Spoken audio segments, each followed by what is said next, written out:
بسم اللہ الرحمن الرحیم۔ معزز ناظرین، مسلم پرسنل لا بورڈ کے ذریعے پورے ملک میں وقف کے سلسلے میں جو مختلف اقدامات کیے جا رہے ہیں کہ ایک جو قانون پاس کیا گیا ہے وقف کے سلسلے میں، اس قانون کا تعلق ہمارے مذہبی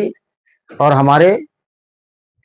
ہمارے ورثے، جو ہمارے آباء و اجداد کا ورثہ ہے، اس سے ہے۔ مذہبی چیز یہ کہ کوئی چیز اگر کوئی شخص وقف کرنا چاہے تو اس کے سلسلے میں باقاعدہ اسلام میں احکامات ہیں، اور اسلام میں باقاعدہ اس کے لیے ضابطہ متعین ہے۔ اس لیے وہ ایک مذہبی معاملہ ہے، اور مذہبی معاملات کس طریقے سے طے کیے جائیں گے اس کا تعین مذہب طے کرتا ہے، نہ کہ افراد۔ اس لیے دوسری چیز جو وقف و ملکیت ہے، اس کے سلسلے میں بھی جو قانون میں مختلف شکیں رکھی گئی ہے، ان شکوں کے سلسلے میں مسلم قوم میں بے چینی، اور ان شکوں کے سلسلے میں کہ وہ شکیں مذہبی حقوق کے تحفظ اور مذہبی ورثے کے تحفظ کو متاثر کر رہی ہیں، اس سے مذہبی ورثہ متاثر ہو رہا ہے۔ اس کے لیے سپریم کورٹ میں باقاعدہ مسلم پرسنل لا بورڈ اور ملک کی دیگر تنظیموں اور مختلف افراد نے پیٹیشن بھی داخل کی گئی ہے، اور جس کی سنوائی بھی جاری ہے۔ اس سلسلے میں پورے ملک میں مسلم پرسنل لا بورڈ کے ذریعے تمام جماعتیں مل کر کے مختلف انداز میں عوامی بیداری اور حکومت کے سامنے اپنی بے چینی اور اپنی بات رکھنے کی کوشش مختلف ذرائع سے کر رہے ہیں، جس میں ایک ذریعہ اجلاس ہے، جس کے ذریعے لوگوں کو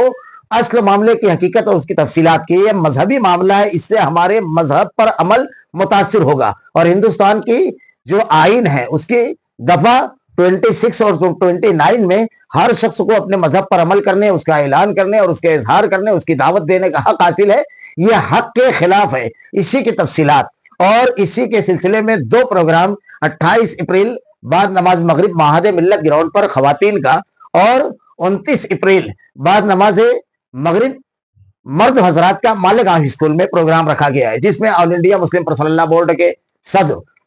حضرت مولانا خالد سیف اللہ رحمانی صاحب اور دیگر جماعتوں کے امیر و ذمہ داران، جمعیت اہل حدیث ہند کے امیر مولانا اصغر علی امام مہدی صاحب تشریف لا رہے ہیں۔